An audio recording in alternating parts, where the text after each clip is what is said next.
kegiatan ini secara Kristen. Mari kita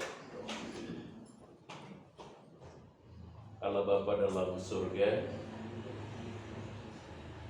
kepadamu kami umat-Mu yang bergabung dalam Badan Penyelenggara Yayasan Pendidikan Mandekat Anugerah, yang oleh restu dan kehendak Allah kami ada di bumi Nusa Tenggara Timur untuk berkarya bagi sesama dan demi kemuliaan Tuhan. Pada tahun 2010 Tuhan merestui untuk yayasan ini berdiri, menyembah sebuah tugas mulia untuk mengangkat pekerjaan yang berhubungan dengan pendidikan di Pulau Timur pada khususnya. Berangkat dari restu dan kehendak-Mu itulah, pada perjalanan Yayasan Pendidikan Mandekat Anugerah, Tuhan izinkan untuk berdirinya PAUD Anugerah Okoto, berdirinya SDK Anugerah Okoto, dan juga berdirinya STIKIP Nusa Timur. Hari ini kami ingin melakukan evaluasi dan akan melakukan upaya untuk terus mempersiapkan diri dalam bentuk program kerja sebagai panduan, sebagai penuntun untuk kami mengerjakan sesuatu yang berarti, yang dapat berdampak kepada kemajuan lembaga-lembaga pendidikan yang ada, tapi juga berdampak bagi masyarakat di mana kami berada. Serta kami juga rindu apa yang kami kerjakan akan berdampak positif bagi kami semua, baik di dalam yayasan sendiri maupun melalui satuan-satuan pendidikan yang telah Tuhan restui untuk kami kerjakan. Kami tahu bahwa kekuatan kami terbatas. Yayasan ini lahir dari ketidaksanggupan. Yayasan ini ada bukan karena keuangan yang baik. Yayasan ini ada hanya karena sebuah panggilan Allah untuk kami berbuat kebaikan bagi sesama kami. Kami berdoa untuk semua kami yang sudah berkumpul pagi ini. Kiranya kuasa dan hikmat Tuhan anugerahkan kepada kami sekalian, supaya pada pertemuan hari ini ada pemikiran-pemikiran yang modern, pemikiran-pemikiran yang maju, pikiran-pikiran yang akan membawa dampak bagi perkembangan dan kemajuan setiap satuan pendidikan yang ada di bawah Yayasan Pendidikan Mandekat Anugerah. Roh Kudus menolong kami semua, supaya dalam waktu yang terbatas ini kami gunakan secara baik untuk dapat menghasilkan keputusan-keputusan yang maksimal untuk kemajuan kami bersama. Karuniakan kekuatan, karuniakan kesehatan bagi kami semua. Jalannya rapat tahunan bersama Yayasan Pendidikan Mandekat Anugerah dan Satuan Pendidikan PAUD Anugerah Okoto, SDK Anugerah Okoto, dan STIKIP Nusa Timur Atambua, kiranya berlangsung pada pagi ini, dari awal, pertengahan hingga akhirnya, biarlah itu jadi di dalam nama Bapa, Putra, dan Roh Kudus. Amin. Bapak Ibu yang saya hormati, rapat tahunan ini kita berangkat dari sebuah visi besar, dan visi ini terbaca dalam, saya bacakan buat kita ya, dalam Yesaya 60 ayat 1. Kalau ada yang punya aplikasi kita baca sama-sama. Saya ingin berbagi dan ini mungkin menjadi perenungan kita untuk kita semua ya, yang gabung di bawah yayasan. Artinya berangkatnya dari sini, dari Yesaya 60 ayat 1. Saya berharap dimanapun ini menjadi kitab Yesaya 60 ayat 1. Ini sebagai pengantar saya untuk kita belajar. Kalau sudah ada yang punya aplikasi meriah, kita mulai 1, 2, 3. Bangkitlah menjadi terang, sebab terangmu datang dan kemuliaan Tuhan terbit atas. Sekali lagi, bangkitlah menjadi terang, sebab terangmu datang dan kemuliaan Tuhan terbit atas. Saudara-saudara, visi ini kami terima di awal 2010, bulan Januari. Saya terima, yang mau bilang dari Tuhan entah, tetapi saya menerima itu sebagai sebuah hikmat yang kita terima, dan berdasarkan visi yang kemudian kita tetapkan sebagai visi yayasan ini, ada beberapa catatan. Pertama, visi ini kita kemudian memperpendek menjadi bangkitlah menjadi teranglah. Kitab Yesaya ini bercerita tentang bangsa Israel yang ada di pembuangan. Saya kira kita semua orang-orang yang cukup paham lah. Jadi bangsa Israel ini kalau ceritanya di pembuangan ini kan mengalami penindasan, mengalami penjajahan, dan otomatis dampaknya adalah kemiskinan, kesukaran, kesulitan, penderitaan. Kira-kira itu catatan saya dari kitab Yesaya 60. Lalu kenapa kemudian Yayasan Pendidikan Malaikat Anugerah mengambil pada ayat ini menjadi visinya? Karena ada latar belakang. Ini saya cerita ini sedikit agar pahami, sehingga semangat kita harus berangkat dari apa yang saya sebut dengan keprihatinan. Bapak Ibu, saya tidak tahu, tapi pernah dengar tingkat kelulusan NTT 2008, 2009, 2010, tingkat kelulusan di NTT secara keseluruhan adalah kelulusan yang paling terendah dari semua jenjang pendidikan, mulai dari SD, SMP, dan SMA. Bapak Ibu dengarkan baik-baik, ini kalau tidak nanti akhirnya kita buat tidak terarah. Jadi tanggap visi Tuhan beri karena ada alasan. Visi itu Tuhan beri karena apa? Ada alasan. Alasannya yang saya bilang, 2008, 2009, 2010, ada 3 tahun berturut-turut itu NTT tingkat kelulusannya adalah yang paling terendah di seluruh Indonesia dalam semua jenjang pendidikan. Dalam semua jenjang pendidikan.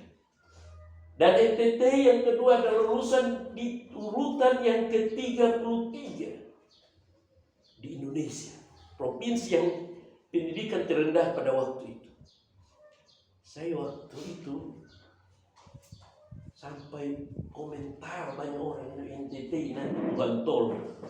Ada yang menghina orang timur ini bodoh. Bahkan ada sebuah istilah, dan istilah itulah yang mempengaruhi batin saya, pikiran saya, untuk membuktikan bahwa orang NTT itu sebetulnya punya kemampuan. Ada satu istilah pada waktu itu bilang gini, orang NTT ini ibaratkan seperti orang berlomba lari. Berlomba lari. Jadi orang di provinsi lain disuruh lari, orang NTT ini belum sadar untuk lari. Bahkan kemudian Pak Muhammad Nuh, itu Menteri Pendidikan waktu itu, mengistilahkan ini orang NTT. Ibarat ini kalau mau berlomba, jangan mereka suruh lari, harus muat mereka di kendaraan supaya mereka bisa sampai tujuan. Kalau suruh berlomba, tidak akan pernah sampai tujuan. waktu itu Bapak Ibu, saya kenal baik dengan Muhammad Nur. Pada waktu saya sangat rasa tersinggung sebagai orang yang kenal baik dengan dia.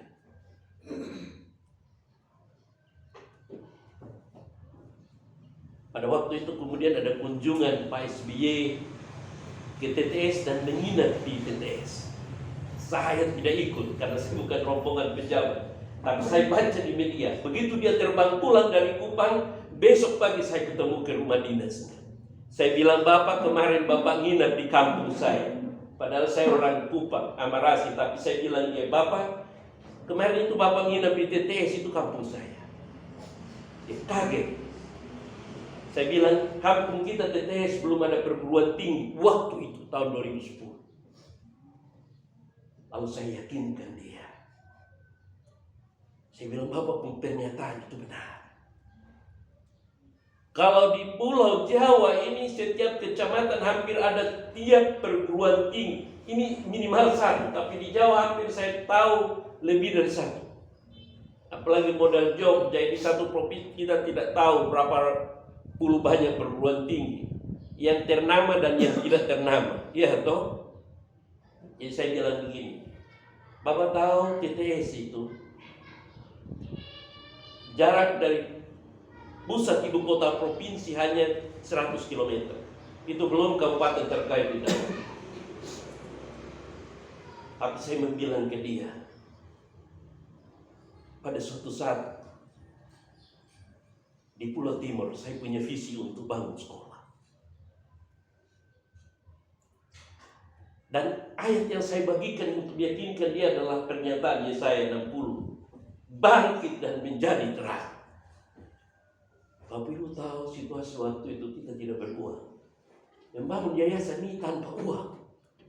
Kalau saya boleh jujur, pakai modal sendiri. Tidak ada modal dari siapapun. Membuat yayasan kan pakai uang. Mengurus semua di mana-mana kan Kementerian Hukum dan HAM kan pakai duit. Kita tidak ada uang. Kecuali almarhum yang punya uang. Saya kan modalnya hanya semangat, doa, tapi kan tidak punya modal. Tapi Bapak Ibu yang saya hormati, berangkat dari visi Yesaya 60 ayat 1 dikaitkan dengan kondisi yang tadi saya sampaikan. Akhirnya segala bisa berjalan. Hanya 2 tahun. Karena 2012 kita sudah mulai rintis SD dan ikutannya. Tahun 2014 izin untuk sedikit Nusa Timur. Artinya antara persoalan yang tadi saya sampaikan tadi itu hanya kurang lebih 3-4 tahun. Tuhan merestui itu. Pada bagian yang kedua, saya membuktikan kepada banyak orang, khusus untuk kawan-kawan saya di Jawa, termasuk Menteri Muhammad Nur waktu itu. Saya bilang, Pak Menteri, sini orang Timur itu bukan tidak pintar. Orang Timur juga pintar-pintar. Persoalannya hanya 2. 1, kesempatan. Seandainya kita diberi kesempatan, orang NTT juga bisa. Karena punya kemampuan.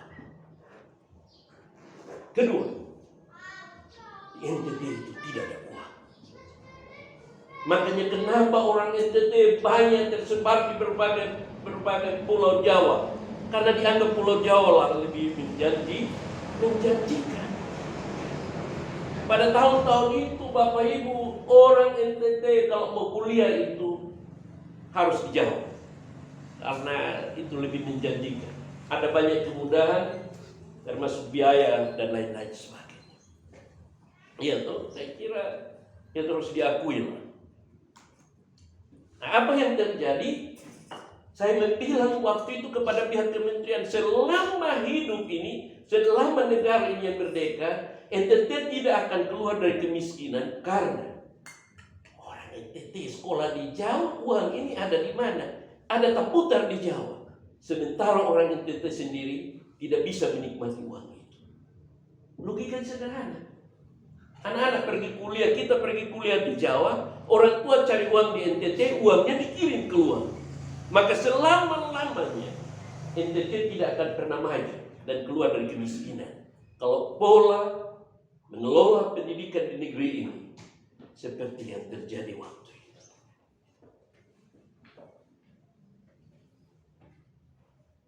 Dan puji Tuhan, saya ingin memperpendek kalau sampai hari ini yayasan ini ada dan bisa membangun itu, menurut saya ini hanya karena restu dan mujizat dari Allah.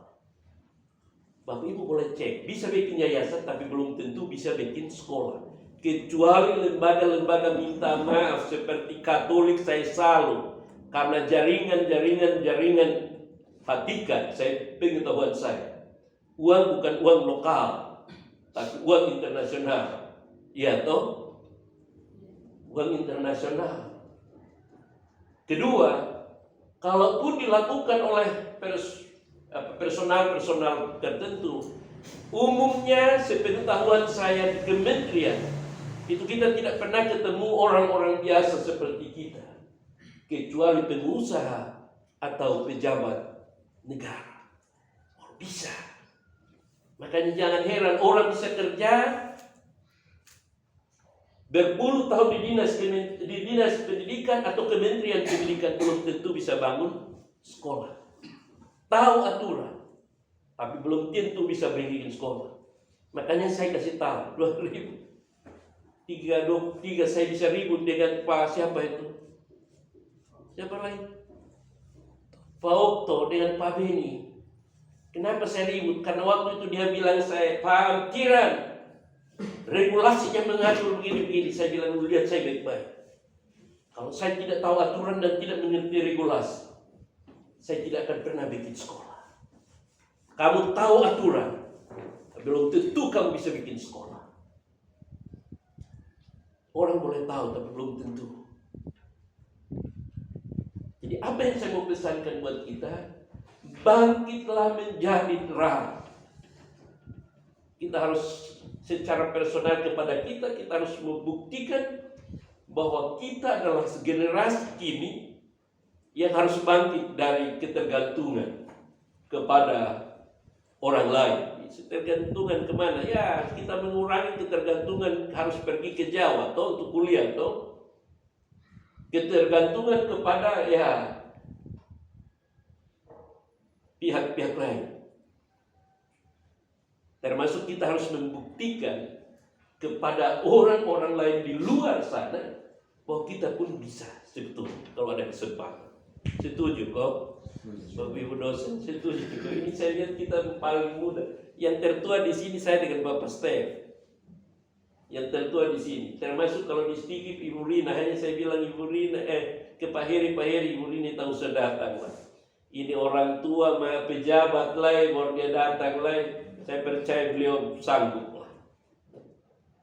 Iya toh. Kita berbuktikan. Jadi karena itu saya memotivasi ibu guru, PAUD, SD, Bapak Ibu dosen. Mari kita buktikan bersama bahwa kita orang lokal.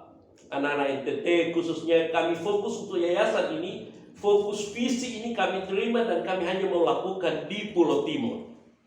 Terus terang ada banyak pihak dari Pulau Rote, dari Sabu meminta untuk kita bangun, termasuk Sumba ada meminta saya untuk kita bangun sekolah ke daerah mereka. Saya tidak bisa, saya bilang, karena pertama kita tidak beruang, tapi kedua kami mau fokus untuk Pulau Timur karena kita ingin coba bersaing untuk membangun daerah ini.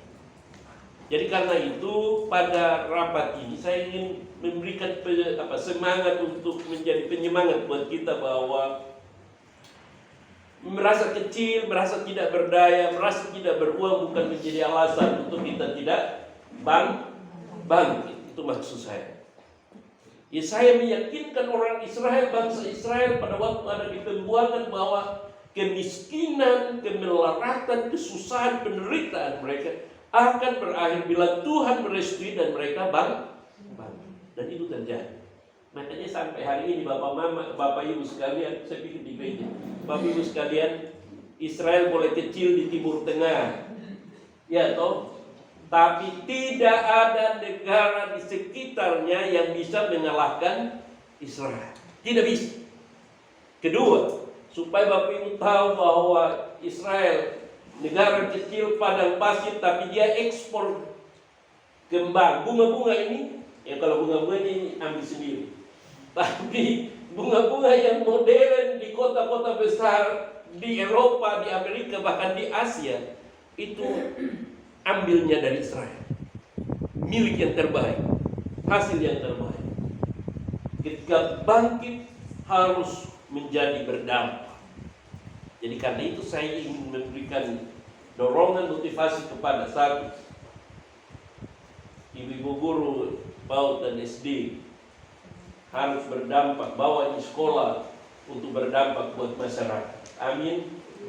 Bangkit, kita tunjukkan itu kita. Saya tahu kita person baik, kita kan mental bergantung dengan orang, tapi harus sanggup untuk meyakinkan buat orang lain bahwa kita juga bisa. Pada Bapak Ibu dosen sedikit Nusa Timur atau pastikan harus berdampak baik buat banyak orang. Kalau hanya sekedar saya pemalas, saya kerja model hanya sekedar, saya harus tunjukkan kemampuan bahwa saya bisa, sekalipun pada dasarnya saya punya kelemahan dan ketidakbisaan. Saya Bapak Ibu ini saya lihat semua ini, apalagi guru-guru, Bapak Ibu dosen, saya lihat pintar-pintar semua. Saya ini laptop ini saya tidak tahu, tapi saya punya kemampuan untuk mengorganisir dengan baik. Dan saya ingin memotivasi suatu saat kalian berdiri di posisi saya untuk meyakinkan orang lain bahwa Bapak Ibu juga adalah orang yang akan membawa sesuatu yang berdampak baik. Kedua, bangkit menjadi terang itu harus memberikan harapan juga buat orang lain, untuk kita dan untuk orang lain. Bapak Ibu sekalian, saya orang yang bangga. Pertama, di SD ini ketemu orang-orang tua, mereka bilang, Bapak Amtiran, terima kasih banyak. Anak-anak kami sekolah di situ tahu berdoa, tahu menyanyi, bisa berdoa bahasa Inggris. Padahal di rumah susah setengah mati kita aja. Di sedikit Nusa Timur, Bapak Ibu, mereka yang lulus di pedalaman, begitu dapat itu pemberitahuan, Pak Julius Amtiran dapat pemberitahuan pertama, lapor Bapak, saya suruh lulus ASNP 3K. Saya bangga Bapak Ibu sekalian. Sebuah perjuangan yang tidak sia-sia. Bangkit dan menjadi terang. Dia pun uang tidak pernah kita terima, tapi sebagai sebuah penghargaan saya itu berbangga karena keberhasilan orang lain. Jadi karena itu saya ingin menyampaikan, saya di bagian terakhir, usia saya bukan lagi usia muda. Ibu Desi 1 tahun yang lalu, tepatnya 25, 2 hari yang lalu, 1 tahun telah pergi meninggalkan saya dan anak-anak. Termasuk meninggalkan pelayanan kami, pelayanan di Yayasan Pendidikan Mendekat Anugerah. Saya hanya berharap bila kelak besok lusa karena faktor kami tidak berdaya, teman-teman yang hadir hari ini adalah para pejuang yang harus terus berjuang untuk melanjutkan visi besar yang Tuhan beri, bangkit menjadi terang. Ketiga dan terang, ketika kita mengerjakan visi Allah, bangkit menjadi terang, saya yakinkan teman-teman semua, kita hanya bukan saja membuat orang lain mengalami dampak itu, tapi kita juga mengalami dampak. Kami di Yayasan puji Tuhan, walaupun tidak beruang, tapi kita menikmati berkat-berkat itu. Apa yang kita butuhkan pada waktunya, Tuhan beri untuk kita lakukan. Sebagai contoh, waktu tahun 2023 di akhir tahun, kita berencana untuk memindahkan sedikit Nusa Timur dari TTS ke Atambua. Tapi waktu itu kita butuh uang yang cukup besar. Sekali minta 20 juta. Pak Dev mau minta, dia mau bilang, saya Pak Amtiran, saya mau pergi ke Atambua. Saya ketemu, lalu saya bilang, terus pergi ke Atambua dalam rangka apa Pak? Oh, mau ambil foto dan ketemu dengan dosen-dosen. Tapi nilainya kemudian dia kasih rinciannya 20 juta. Saya tanya 20 juta buat apa? Kami ini pejabat. Pergi tidak pakai bis, tapi pakai pesawat. Hotelnya paling tidak yang paling terbaik di Atambua. Belum uang perjalanan dan seterusnya. Saya bilang dia, Pak Dev, kami tidak punya uang. Tapi kalau hanya sekedar di Atambua untuk melihat ruangan dan ketemu Bapak Ibu dosen, ambil foto dengan mereka, bagaimana kalau kita turunkan di Soesa? Uangnya kita kasih turun. Dia bilang bisa. Tapi kalau bisa hari ini harus transfer sekian puluh juta. Oke, saya bilang. Sampai hari ini kita supindah di Atambua Pak Heri.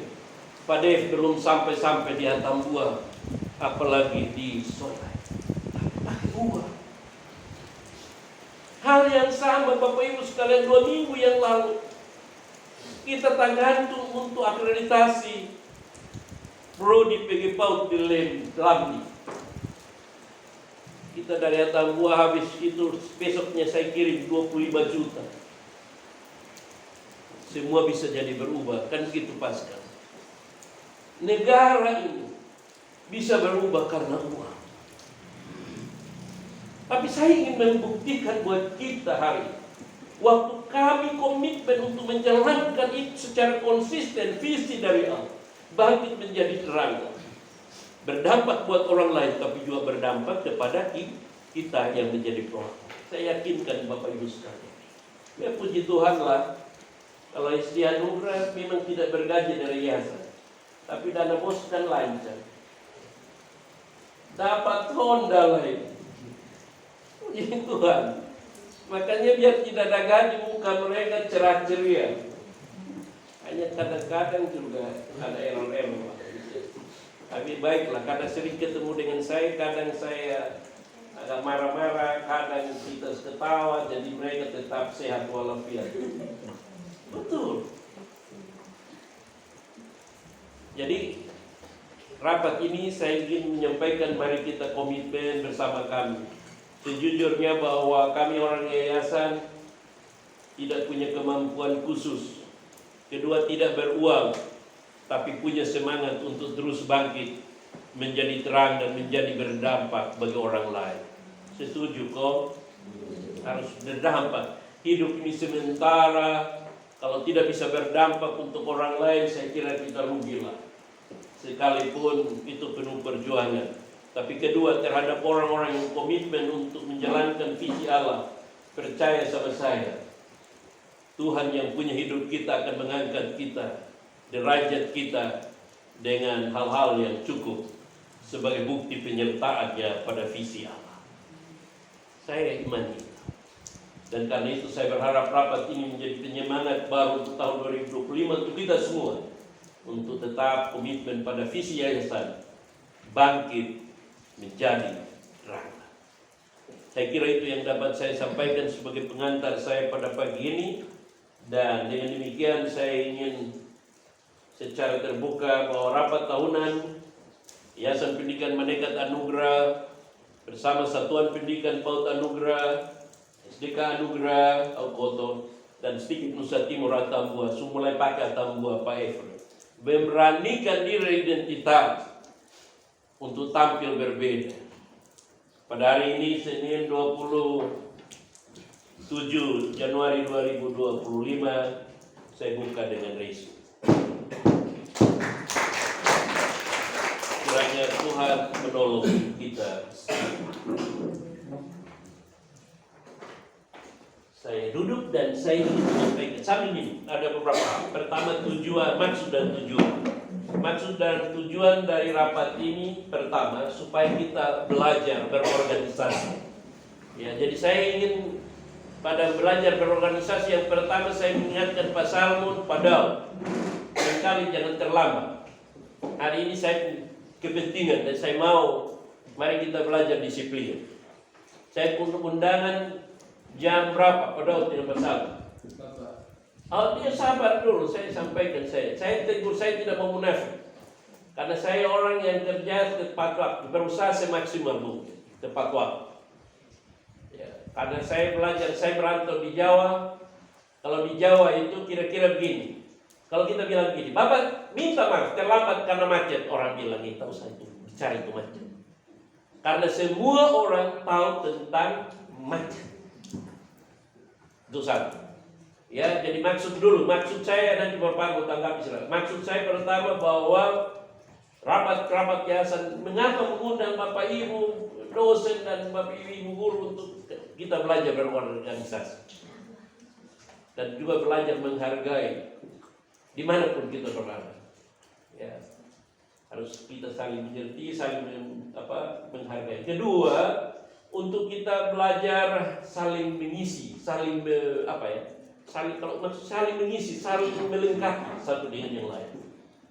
Apa yang saya tahu yang tadi saya sampaikan di pengantar saya, setelah saya renung-renung itu banyak yang sudah tidak up to date dengan terkini. Saya kalau baca kembali statuta, saya baca kembali Mistigit misalnya, saya baca kembali Renstra, ini sudah cocok lagi dengan suasana terkini tahun sekarang. Iya toh? Nah, pikiran saya masih terbawa di situasi itu. Siapa tahu dengan rapat seperti ini, teman-teman yang masih muda, yang masih belia-belia pikirannya masih bisa mengubah perubahan-perubahan tersebut. Baik. Ketiga, maksud dari rapat tahunan yayasan ini adalah sebagai bentuk rapat tertinggi dari semua satuan pendidikan. Kenapa? Karena kita harus membuat laporan. Oh, yayasan ini punya kegiatannya ini harus dilaporkan ke negara. Kalau tidak, satu saat tidak bisa dapat bantuan. Begitu. Jadi karena itu memang perlu kita harus rapat untuk itu. Tujuan yang kedua, tujuannya adalah supaya kita satu saling mengenal. Iya, toh Pak Efrem kan lama sudah tidak pernah ketemu Ibu Nela. Ini kan kita anak didik lah, mahasiswa kita. Toh Pak Efrem, puji Tuhan, Ibu Mary, ini Ibu Yunita. Di Sedikit Nusa Timur ada punya 3 alumni di sini. Puji Tuhan, kita kenal, mereka juga sedang berproses. Ya, untuk ke depan mudah-mudahan menteri yang baru akan memberi ruang besar untuk mereka bisa ikut tes P3K dan seterusnya. Minggu lalu saya lihat sebagai informasi, silahkan minum. Ini kita rapat yang paling santai. Minggu lalu saya lihat di guru-guru SD sudah dapat ruang untuk ikut PPG sebagai pintu masuk. Jadi puji Tuhan, SD Anugerah. Silahkan.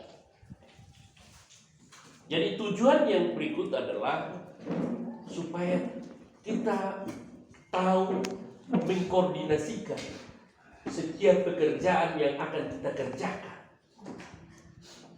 Bapak Ibu dengarkan baik-baik. Tujuan rapat ini supaya tahu di dunia ini, di instansi apapun, di dunia bisnis apapun, itu butuh kerjasama. Kita butuh jaringan dengan orang lain, network. Betul ke saya Pak Efri. Pak Efri ini pemain di lapangan, yang beritahu dari saya. Kita tidak bisa bilang kami bisa sendiri, orang sedikit bisa, tidak bisa. Siapa tahu dapat masukan dari guru SD. Karena guru SD walaupun mereka mengelola, tapi mereka menurut saya berkat mereka luar biasa. Berkat mereka luar biasa. Menurut saya, mereka mengelola, dan hari ini saya bilang hampir 3-4 tahun terakhir ini saya tidak pernah urus SD Anugerah dan POT Anugerah. Saya cukup datang dan cek saja. Saya jalan-jalan, saya lihat saja. Kalau ada hal yang tidak pas, saya kasih lurus, saya pergi. Betul. Makanya rapat ini bertujuan untuk kita membangun jaringan di antara kita. Termasuk juga barangkali guru-guru bisa belajar. Guru-guru PAUD, guru-guru SD bisa belajar dari Bapak Ibu dosen. Mungkin mereka punya kelebihan berpikirnya, ya kan? Hanya eksekusinya yang kadang-kadang tidak bapak. Orang pintar banyak, hanya eksekusinya di lapangan kurang mantap. Ya toh. Tapi kan guru-guru PAUD dan guru-guru SD di tengah kita yang rapat ini, atau dalam lingkungan Yayasan Pendidikan Manekat ini kan ada orang-orang hebat. Kita semua kan orang hebat. Tapi ada orang hebat yang ada untuk mengawasi sekolah-sekolah, asesor. Jadi kita tepuk tangan buat Pak Efraim. Tepuk tangan Pak Efraim. Maksud saya, rapat ini bisa menjadi ajang untuk guru-guru SD dan PAUD tanya-tanya tentang akreditasi. Dia kan ahlinya. Paham maksud saya? Begitu. Jadi jangan menganggap bahwa kita sudah lebih tahu dari segala. Tidak. Sepengetahuan yang saya tahu belum tentu sama dengan yang Bapak Ibu yang lain tak tahu. Jadi tujuannya untuk kita saling belajar. Makanya saya minta maaf, Ibu Rina saya tidak mau dia ikut karena saya percaya untuk berorganisasi dengan maksud dan tujuan yang saya sampaikan beliau sudah tahu. Karena dia orang pemerintahan, ya pemerintahan dia tahu itu. Tapi bagi kita yang masih muda-muda, saya berharap rapat ini menjadi ajang untuk kita saling mengisi, saling melengkapi, saling berbagi pengetahuan satu dengan yang lain untuk masa depan satuan pendidikan yang ada menjadi lebih baik. Saya kira inilah hal-hal yang saya sampaikan mengawali rapat kita pada hari ini. Di bagian terakhir saya berharap Bapak Ibu dosen, Ibu majelis, saya kan perannya macam-macam. Kemarin pun saya rapat juga. Guru, saya berharap ke depan kalau suruh memimpin rapat harus bisa.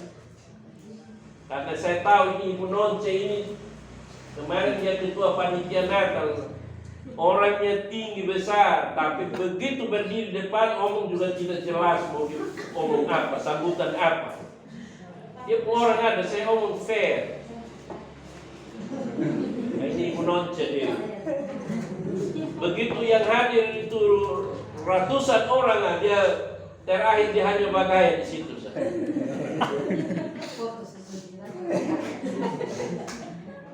Karena apa? Saya bilang tidak terbiasa untuk ikut rapat-rapat seperti ini, sehingga ketika orang tiba-tiba suruh kata sambutan, tidak tahu harus mulai dari mana. Iya toh? Jadi karena itu ini rapat seperti ini dilakukan supaya bagian dari kita terus saling mengisi, saling belajar satu dengan yang lain. Saya kira itu yang saya sampaikan. Dan untuk memulainya saya kira kembali kepada agenda utama, bahwa agenda kita hanya 3 hari ini. 1, laporan dari satuan. PAUD buat laporan. PAUD kecil bukan berarti tidak buat laporan, yang kamu kerja tanpa beban. SD dan sedikit juga. Jadi Bapak Ibu mulai ketua Puket dan Kepro harus punya kemampuan untuk buat laporan. Selama setahun kamu buat apa sah? Iya toh? Sehingga nanti ke depan kita nanti bagian kedua kan kita evaluasi toh. Jadi selama jadi Puket apa selalu kerjakan? Jadi kepala sekolah apa yang saya dikerjakan? Iya toh? Sebagai Kepro apa yang dikerjakan selama 1 tahun? Sehingga nanti di penyusunan program ini nanti semua unsur itu harus punya apa yang mau dikerjakan, dan itu akan menjadi petunjuk. Sehingga kita kerjakan tahun jangan asal-asal pindah ketemu kita kerjakan. Tidak ada ya sudah. Kita lepas tangan sudah, tunggu siapa yang mau kerjakan, siapa yang mau kasih. Kalau saya lihat di SD supaya kepala sekolah SD minta izin karena cuti melahirkan.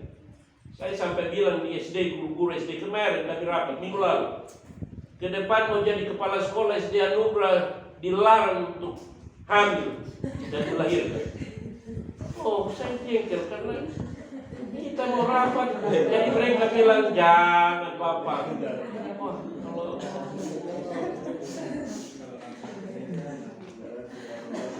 bukan saya sularang.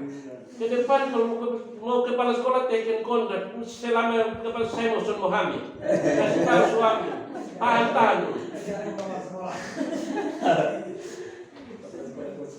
Bukan, masalahnya begini, kenapa itu?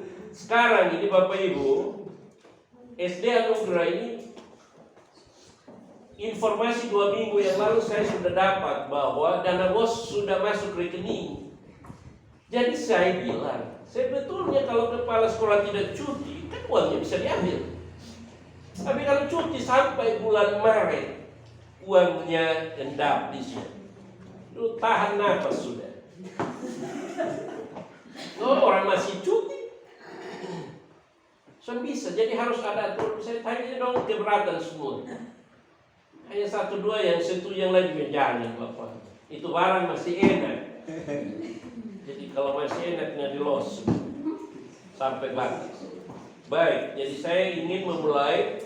Dengarkan baik-baik sambil santai tapi dengarkan baik. Dari yayasan ingin menyampaikan progres dalam tahun 2024. Pertama itu dari PAUD, bahwa untuk PAUD memang tahun 2020 tidak banyak berubah, karena memang sudah saya pikir kalau bangunan enak kan mau bikin apa lah, ya toh, hanya tinggal poles-poles lah. Kemudian untuk SD, puji Tuhan nanti laporan lengkap, tapi ada progres yang merapikan banyak hal. Bapak Ibu dosen, saya mau kasih tahu, kalau Bapak Ibu ada di ruangan di bagian depan, ini kayak gini modelnya. Tadi belakang itu ruangannya cuma mantap-mantap. Jadi ini saya kasih tahu, ini bagian dari strategi Pak Julius Amtiran yang tidak punya duit. Begitu orang lewat, orang bilang kasihan Pak Julius, saudara duit, supaya ada bantuan. Dan puji Tuhan kita dapat bantuan banyak. Mudah dapat bantuan. Orang lihat kita kasihan dapat bantuan. Tahun lalu kita dapat lab komputer. Ya, dan ya saya kira untuk SD saya sudah pusing lah. Dia mau main itu ada di tangan guru-guru. PAUD juga saya kira. Kan PAUD bagaimana pun kan kita pernah dapat 100 juta. Apalah yang kurang? Nikmati kok. Makanya Ibu Dela senyum-senyum. Saya rasa kayak tinggal belum menikah dengan Ibu Guru ini. Untuk sedikit puji Tuhan bahwa 1 tahun di Atambua kita sudah berprospek dengan baik mengurus tanah, dan puji Tuhan. Terima kasih Pak Efren. Pak Yanes, tepuk tangan. Jadi Pak Yanes, Pak Heri, Pak Efren, Tuhan itu baik untuk di Atambua. Kita mau rapat tahunan, Tuhan kasih berkat itu sebagai modal untuk Stiki Pusat Timur. Jadi saya berharap Bapak Ibu dosen yang di Stiki, kalau ini saya marah. Makanya saya tegur Pak Salmun padahal lain kali saya rapat saya tidak mau lihat mau terlambat semua. Karena bagi saya hal kecil itu akan menentukan kita mau bisa kerjasama atau tidak. Kalau kamu baru datang tidak bisa, ini susah kita kerjasama. Ini berapa banyak tadi yang resah dan gelisah menunggu Pak berdua. Ya toh, kalau kita boleh jujur, berapa orang yang tadi duduk susun betul karena menunggu Pak Salmun dengan Pak Daud. Dan itu akan mengganggu kenyamanan kita semua. Gitu. Jadi SK penerbitan sertifikat tanah di Sani sudah ada. Sudah ada. Jadi ini kolaborasi Pak Hir. Kerjanya harus kolaborasi. Pak Yanes, saya, kita turun, berganti. Terakhir minggu lalu saya turun lagi, pergi tidak dalam hitungan ini. Pak Heri turun ikut dengan Pak. Semua bekerja dengan cepat, maka semua berharap jadi cepat. Ya toh, jadi puji Tuhan. Sebagai informasi awal bahwa di tangan saya kita yayasan telah mendaftarkan semua guru-guru PAUD dan guru SD, Bapak Ibu dosen dalam di BPJS Ketenaga Kerjaan. Sertifikat sudah ada, IWAS sudah ada. Jadi ini yayasan. Sertifikat peserta Yayasan Pendidikan Merdeka Anugerah.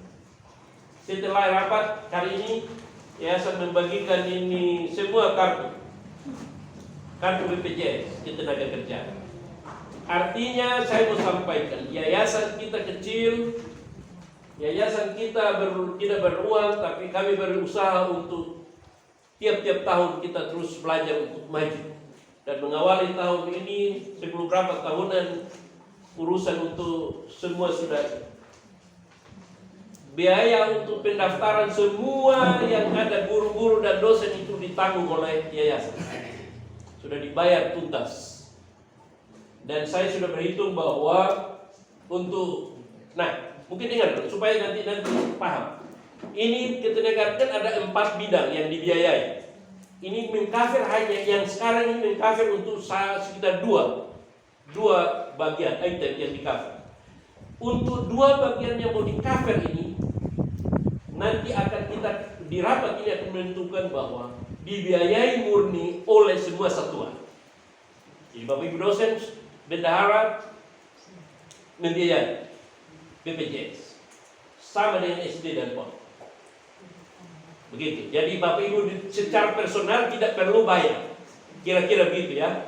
Kira-kira begitu. Nantinya sambil berjalan kita akan terus mengevaluasi kinerja. Kinerjanya oke, kita akan urus untuk item yang lain. Nah, item yang lain itulah yang nanti kita akan bagi dua, antara lembaga dan pribadi. Besarannya klaim per item ini cukup bagus lah menurut saya. Ya, kalau nilai dia 40 juta, kalau satu klaim satu bagian kan artinya sebuah kehormatan. Toh kita kan lembaga swasta, tapi kalau ada nanti bagian ketenagaan kerja dari BPJS mengcover tertentu, dan saya kira itu menjadi sebuah bangga. Saya dengar Ibu Yusifat, Ibu siapa? Rina ya, mereka sudah punya BPJS ketenagaan kerja, tapi mereka cuma masih berminat untuk masuk. Artinya apa? Mereka tahu tentang safety, kenyamanan. Amin toh? Iya toh? Kenyamanan. Jadi kita butuh kenyamanan itu. Bahwa besok lusa terjadi sesuatu dengan kita, minimal BPJS akan mengcover kita di bawah lembaga Yayasan Pendidikan Maneka Anugerah. Ya kita hormat. Saya kira itu kira-kira dari yayasan. Ini tiba saatnya saya beri kesempatan yang pertama untuk buat laporan dari istrinya. Ini kakak. Ini yang senior. Tapi saya berharap kalau bisa dibagi ke kita, tertulis, bisa di copy pas, copy minimal 2-3 sini kemudian kita monitor. SD juga begitu. Yang biasa rapat tahunan ini saya bukan baru kali pertama. Saya marah, saya kasih tahu memang. Tak usah saya arahkan karena dari tahun ke tahun saya sudah sampaikan harus tertulis.